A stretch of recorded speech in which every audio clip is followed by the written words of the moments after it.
Hey mamas, welcome to Breastfeeding Relief with Bethany. We share incredible stories, tips, and breastfeeding ideas to help on your journey. I'm your host, Bethany Laverne, a lactation consultant and speech therapist who helps mamas with breastfeeding. Not all breastfeeding stories are the same, and we dive into those topics. Hello, Adriana. Welcome to Breastfeeding Relief with Bethany. It's so good to have you today. How are you? I'm so good and so honored to be here. Thank you, Bethany, for having me. Yeah. So if anybody has listened to some of my past summits, she was on my past summit. She has so many wonderful things. She's worked in the NICU, which I love, and she helps caregivers, including myself. And so we chat about a lot of the different caregiver things I do. But today we want to talk about you and hear your story. So why don't you tell us about yourself and your children? Okay, so like she said, I'm Adriana Watt, and I have 4 children with my college. Sorry, went a little early, college sweetheart. And they range in ages from, let's see, everyone's having birthdays. So 19 to 5. That's awesome. So you breastfed all your babies. So why don't you tell us a little bit of all your babies? And then I exclusively want to hear about your little guy. He has quite an interesting journey. Yes. So let's see, where do I start? It was almost 20 years ago with my first little guy. So I was already a nurse by then. I am a registered nurse, and I worked in the mom baby unit as a tech, and I also worked in high risk OB. And then I worked in the pediatric critical care. So I had lots of mom baby experience. I was the person that came in the room and helped the moms get the baby on for the very first time to nurse. And some were thrilled, and some were super anxious, and some were too sedated to even know what was going on. So I had all these different experiences. And so when I came into being a mama myself, I had plans. I'm also an Enneagram 1. So if there's any Enneagram 1s out there, you have a plan and you plan on accomplishing it. And so when my first baby came, I think my biggest present was my breast pump, because I was going to go back to work. I had nursing clothes, I had nursing bras, like I was equipped. And then my little guy was almost a week late. And my labor was so long, like forever. Everyone's like, we don't want to be you if we're going to have a baby. So my labor was so long. So when my little guy arrived, he was tired. Sure. He was really sleepy. And so it took a little bit, and, I knew all the stuff, or thought I did, and it didn't go that way. And so once he woke up, which was a few days later, I had done cup feeding, I had done the Haberman, and of course tried to nurse, and he just fell asleep. And then once he woke up, he was a champ nurser. And so then for my subsequent daughters, they were great nursers, went right on, wide awake, ate. I did have little complications here and there with not mastitis, but yeast. And I used ultraviolet quite a bit. So that was fun experience for everyone. If you don't know what that is, it's purple. Your baby's purple, and you're purple. It's fun. So yeah. And then I did pump with almost every single baby, because I went back to work, and that all went well. I always had an abundance of milk. That was more of my problem. Too much milk where I'd be in pain. And so expecting my little guy, I was so excited to nurse him. And this was the first time that I was going to be home full time. So I wouldn't have to pump. Pumping is painful, and it's a lot of work, all the cleaning and all those things. And so I was really excited about that with my fourth. So is that a little bit about it? Yeah, no, that's great. Yeah. Thank you for sharing. So, tell us a little bit, well, tell us a lot more about your little guy. So, he has quite a different journey. Even though you were home, how did it go so differently? So, my journey with my little guy was different in a lot of ways, in some ways similar. I had a home birth and I had a, let's see, first baby. You know, when you get all four, it's starting to get hazy. But I had a birthing center birth, then a home birth, then I had a hospital birth, and then I had a home birth. So I had a home birth with my little guy, and everything went great. He was even a little early, which was a miracle because I was always late. And yeah, so my labor went well. He came out and he had great, Apgar scores and was wide awake and went right to breast. But I knew something else was going on. And so we came to find out, probably like I think a week later, that my son had Down syndrome, and that was going to be a different experience for us. And a lot of people ask, so I'll just put it out there.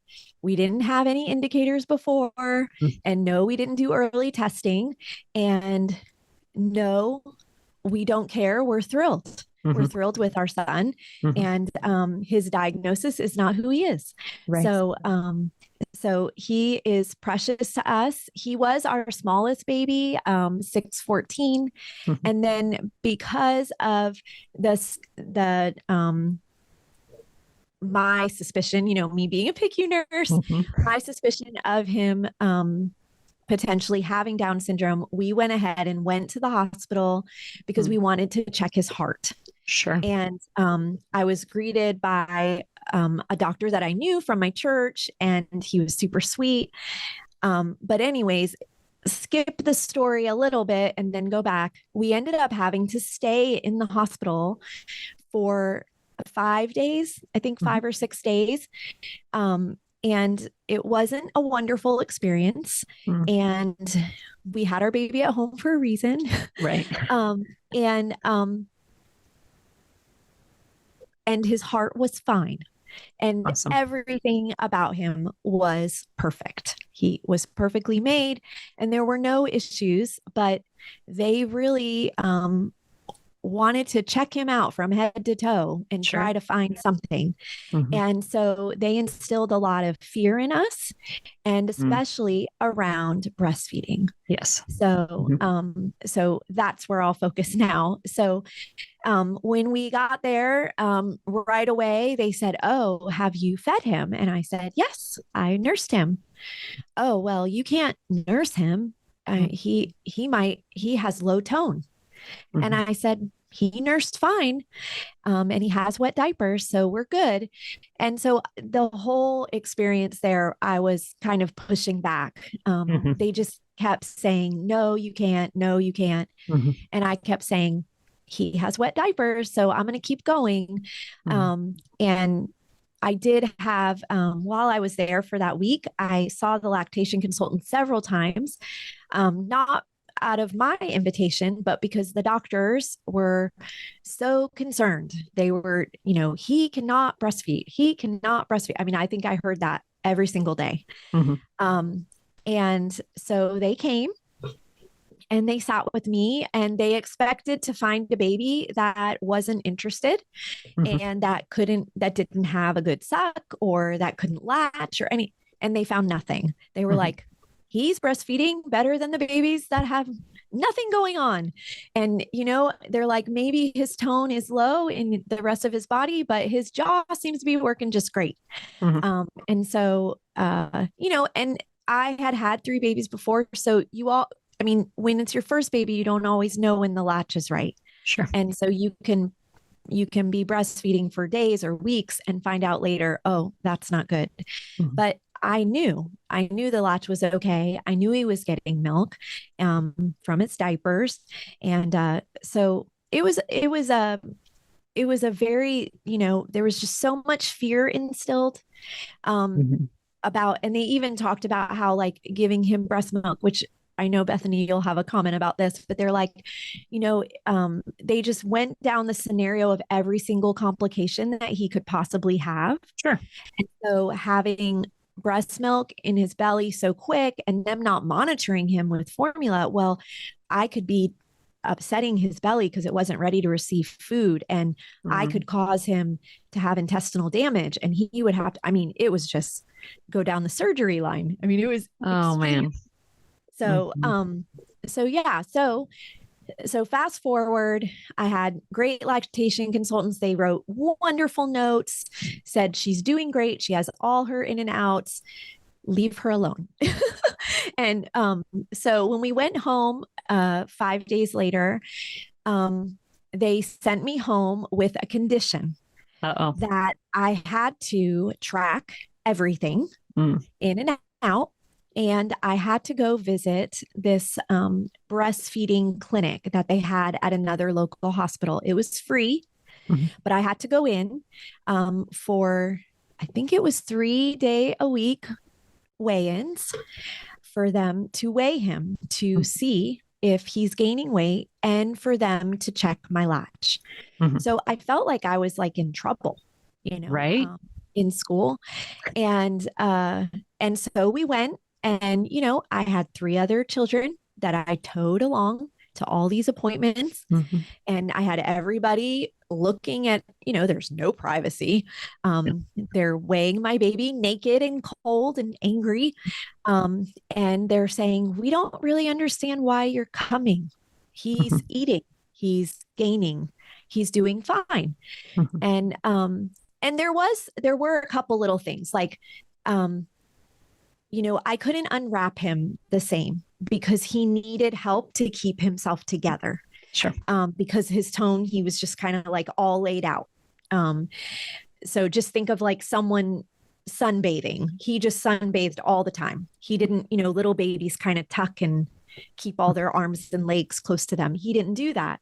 So because he didn't do that, 1, it was harder to manage him, but 2, he would also lose his temperature quickly. Because he was working so hard to keep himself without tone, that it would burn calories. Sure. So then he would lose more weight and then he wouldn't gain, and they didn't like that on their little scale. So I learned to roll him like a burrito, like I did from my first days in nursing school. And even though he was supposed to have his hands out and be free, that didn't really work for him because of his tone. So I just kept him close to him, under his chin, not in his mouth, because he had a habit of sucking on his thumb while he was trying to nurse. So we had to, deal with that. And so I rolled him up. So that gave him more energy to focus.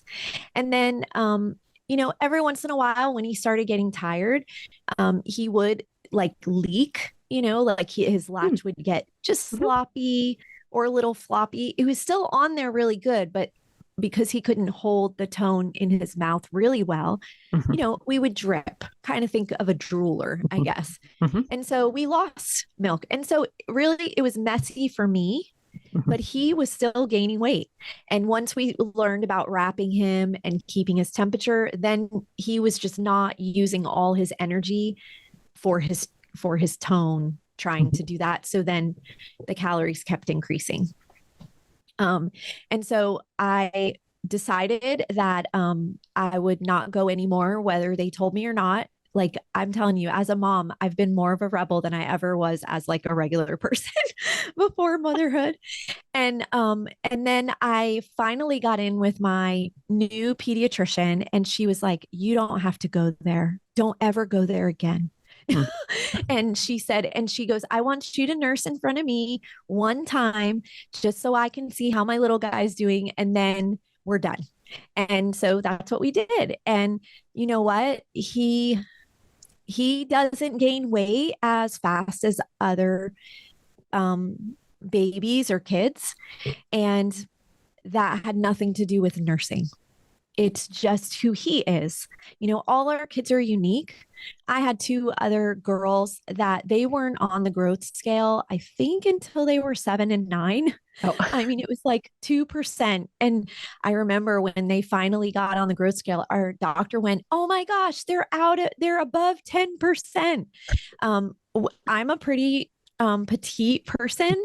And he said, they're not going to be big, like my son was always 50 percentile, which everyone was super impressed that he could be so big and I was so small. But my girls, went on the other side. And so did my little guy. Like he always was on the little side. Now he always grew like incrementally, like his head grew and his length grew and his weight grew. So he was always growing, but he wasn't growing at the rate that they wanted to see. And she said, the doctor, that had nothing to do with nursing. She said, if you have all these diapers and he is always content, then we're good. And I think that first time she did have me show her my milk, just to see if I had a good fat content and all that, and they did that a couple times at the clinic. They like shook it down and did all the measurements. And they said, really, we don't understand why you're here, but you're trying to honor what they asked you to do. Until I didn't. I was done. And so, so that was my breastfeeding journey with him. And honestly, I thought, if I make it a year, I made it a little past a year, with each of my kids. I can't remember exactly when now, but with him, I mean, I was so grateful to nurse him. Everyone said that I couldn't. So when he still wanted to nurse past a year, I didn't stop. And he's not a big eater. He's sensitive to like textures and stuff like that. And so nursing was just easy. And then he's had to have a lot of surgeries. Recovery is a lot easier if you nurse. So we just kind of kept it up. And so I think I nursed him the longest, and he was probably, I don't know, I want to say 2.5, 2 3/4. He wasn't 3.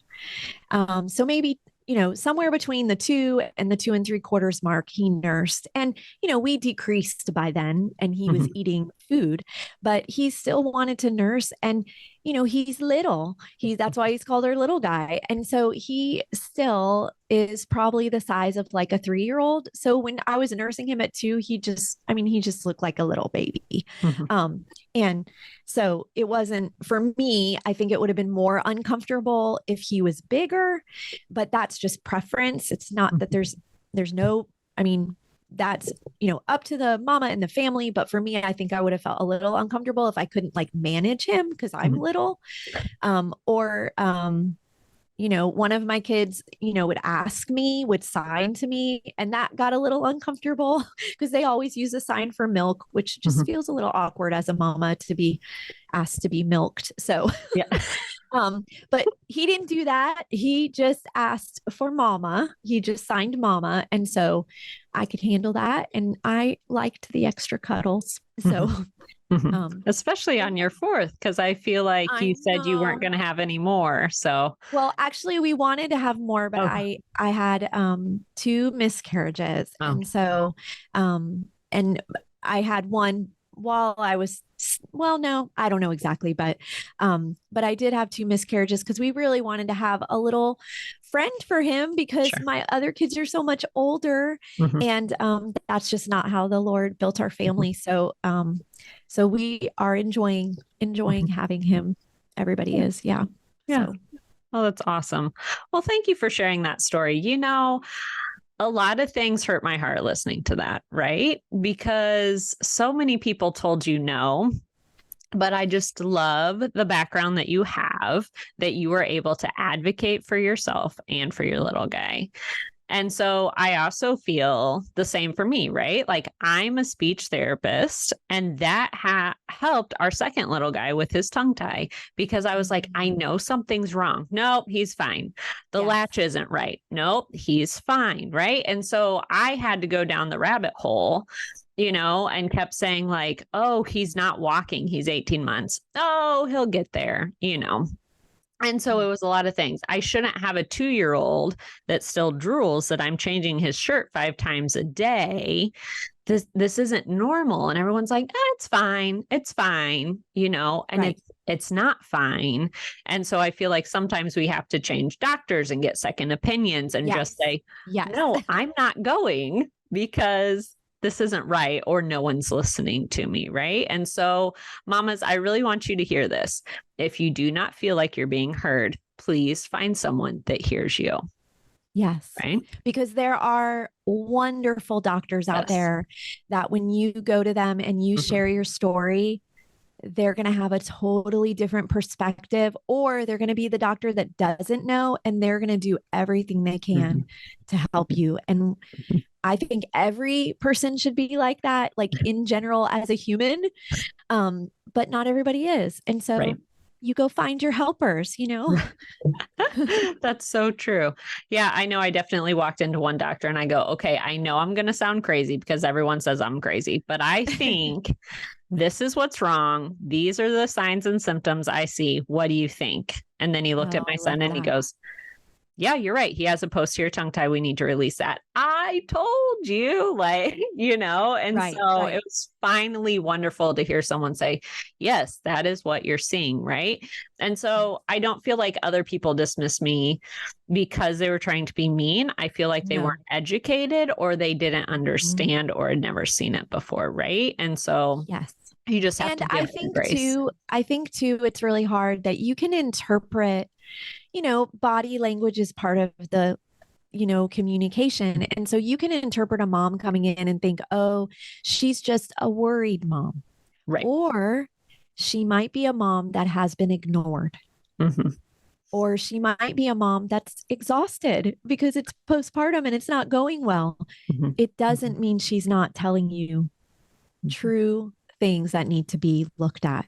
And so I've really tried to be more careful of that, because I think people, for me, they say, oh, well, are you sure you're not, overthinking this? I said, I am an overthinker.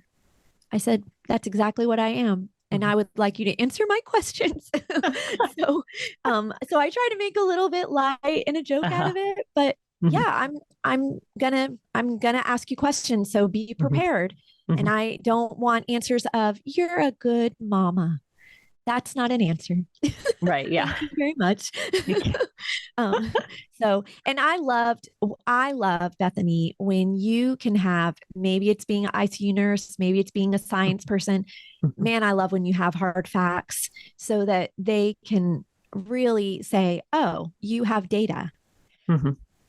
And they take you a little bit more seriously. So, mamas, it's good to track because they believe you when you track.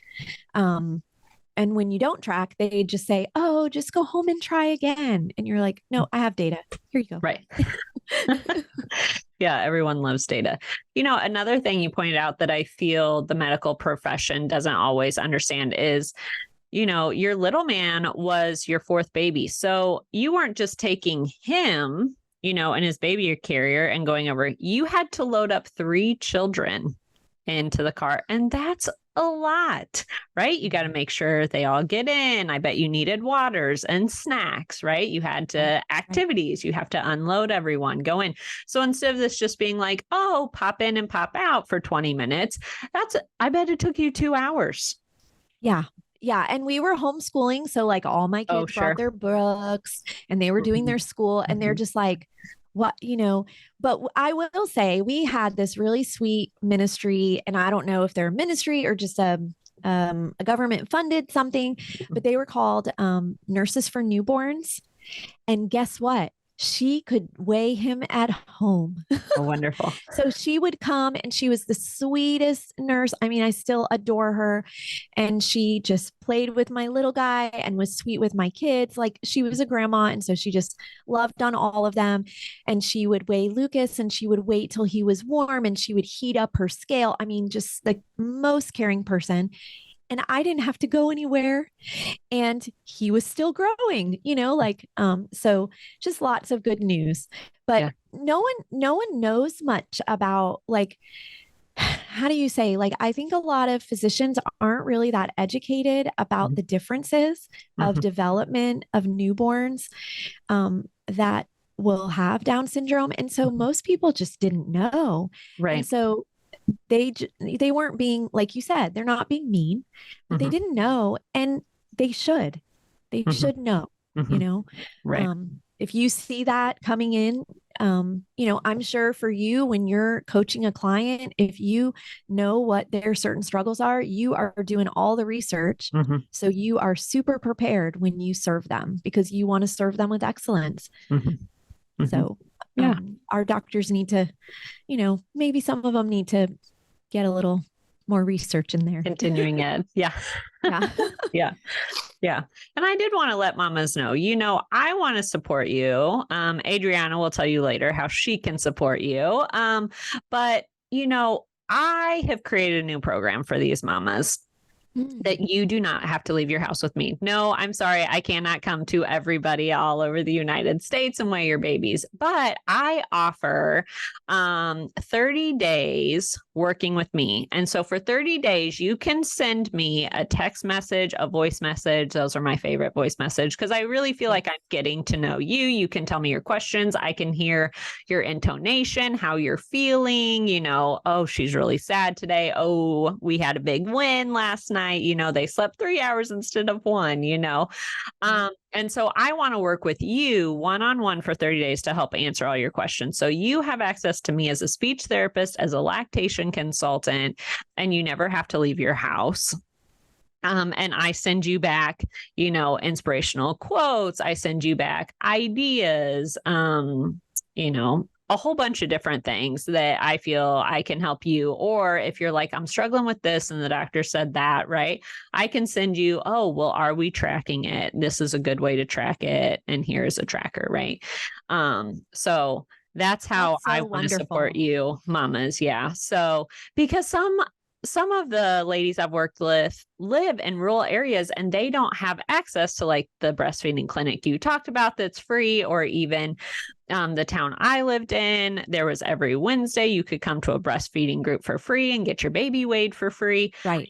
I always went as a first-time mom because I was like, I don't think I'm doing it right. But it's so lovely to sit in a circle with other ladies and go, okay, I'm really struggling with this today. And someone goes, oh, me too. And me too. And so then you don't feel alone. Right. And so I want to help you not feel alone and not feel silly to ask those questions, maybe to your friends. And you're just talking to someone that knows what they're talking about. That is so wonderful. What a great resource. I mean, I just think that would be such a resource for anyone. Not everybody has someone at their fingertips. Sometimes families aren't, you know, like they didn't breastfeed, so it's different for you to breastfeed. And so to have someone in your corner that's pro breastfeeding and can be there to help you, what a gift. Yeah. Yeah. So I know personally my mother-in-law, she's sweet as pie, but she didn't breastfeed. She used formula for all her kids, and that's fine. Right. But so she never had any answers for me if I said this isn't going right or different things. And she'd always be like, well, just go buy formula. And I was like, but that's not what I want to do. I want to exclusively breastfeed. Right. And so I just wouldn't share those struggles with her. And again, that makes you feel more isolated. Exactly. Yes, I agree. All right. So what is one thing you wish you would have known about breastfeeding before your first journey? I think it would have been that it might not go as planned. And it doesn't mean you're doing anything wrong. It just means there might be a few hiccups in there. And if it's bumpy for a week or 2, or sometimes I know some people have struggled longer, that it doesn't mean you're doing anything wrong. Right. Which is a big deal to have confidence that you keep going. Right. And that's why I have this podcast, is that I love that mamas share each of their journeys are different, because I feel like we see so much on Instagram and you're just like, oh, it looks so easy. Right. Or peaceful. Yes. Not all, I mean, I had a baby that was like so incredibly wiggly. Yeah. And just to hold them on my lap was work. Okay. And and then they would kind of like, they had a really like strong grip, and so they would grab onto like my back, while they were being cradled, and like squeeze me. And sometimes it's not peaceful. Sometimes you have these little legs kicking away and someone squeezing your back, and then they're done in like 6 minutes, and they got just as much as the other baby over there calmly nursing for 20. Which is, so yeah. And I will say too, I didn't know this, but I will share it because I think this was a big surprise for me, that it can be isolating even if it's going well, because I'm very modest. And so that meant that I breastfed a lot in private. And so even when we were at parties or at gatherings or at church, I would still go into a room and be alone and turn my chair, because I was so modest. And so it was a bit lonely, and I didn't expect that. I didn't expect to be so like to care so much about the modesty thing. And I also didn't expect for it to feel so lonely, but I had another little guy, and if there was anyone chatting, they were not interested in eating anymore. So I could not breastfeed with anyone around. Yeah. Yeah. Very good point. Very good point. And I feel just overall in general, becoming a new mom is very isolating. And I feel that's something we just don't talk about. Yeah. Yes, I agree. Yeah. Well, we are here for you. Yes. You have to be isolated. You can reach out to Beth and Uri anytime. Anytime. Yes. Let you know that. Yes. Yeah. Because I say I give 24-hour support. Literally, you can not get a hold of me at 2 a.m., right? You can send me a message at 2 a.m. And when I wake up, I will definitely get back to you, which I say is still quicker than calling your doctor's office and not getting a response until 4:00 in the afternoon. Yes, it is. Oh, that's so true. So what was something that helped facilitate breastfeeding easily? So a product, something you did? I would think the two big things were my breast pump. I got like a really nice, I don't know what they call it now, something hospital grade, maybe breast pump. And then I had those steamer bags. So I could clean all my parts very easily wherever I was, as long as there was a microwave. So those were my best products, and I used them a lot. Like I still have my breast pump still works. Like it's a, it'll keep on ticking, and I gave it to someone else and they're using it. So I used it for 4 babies, and it's been used for 2 other babies since. So it was a good investment. So that's wonderful. Yeah. And I say, if you have a breast pump sitting around, offer it to another new mama, because that is so nice. I know when I went back to work, it was nice to have one in the car all the time because I traveled for work a lot. And so to be able to pump in my car while going somewhere, which was absolutely lovely. And then also have one set up at home constantly in one area. So I always say, if you can offer one and don't need the money or get a little bit of money out of it, that's always so lovely. Yeah. Well, thank you. A good idea, because I'm looking at one right now. Oh, good. So I was going to say, so thank you so much for your time today. We super appreciate it. How can mamas connect with you and work with you? So I would love for you to connect with me through my website is adrianawatt.com. And also I'm going to leave something for Bethany of just a rest guide for caregivers. And that's a great way to connect with me, and you'll get on my email list, and you'll just be encouraged, and you'll learn just different little tips to rest for 5 minutes a day while you're nursing or loving on your kiddos. And then you'll also just be encouraged through the words that I share weekly to anybody that's all my readers. So that's a great way. And you can see what else I do. as far as anything coming up in my business, I am releasing, and this is, let's see, I'm releasing a creative caregiver curated gift list. So it's a lot of alliteration in there. I have to go slow. But this is just a list of different beautiful caregiver businesses, and Bethany is actually going to be on that list, of things that they create. And so that the caregiver that is busy and wants to give beautiful handmade gifts, you don't have to make them. You can just gift them. And so that's something that is just coming down the pipe. And I just love to support other caregivers around the, holiday season. So. That is so lovely, because I feel like sometimes you want to buy people gifts, but you just don't know what to buy or what they need. And then you don't really want to ask, right? I just had a friend have a miscarriage a little while ago. And so you're like, you just want to wrap them in love, but you also don't want to step on their toes, right? Because everyone's personality is different. And so with that, I ended up just buying her a massage. I'm like, that's good. That's relaxing, right? And I know that's a win. Yeah. Some time to yourself, just some healing, right? So, yeah. Anyways, well, thank you so much.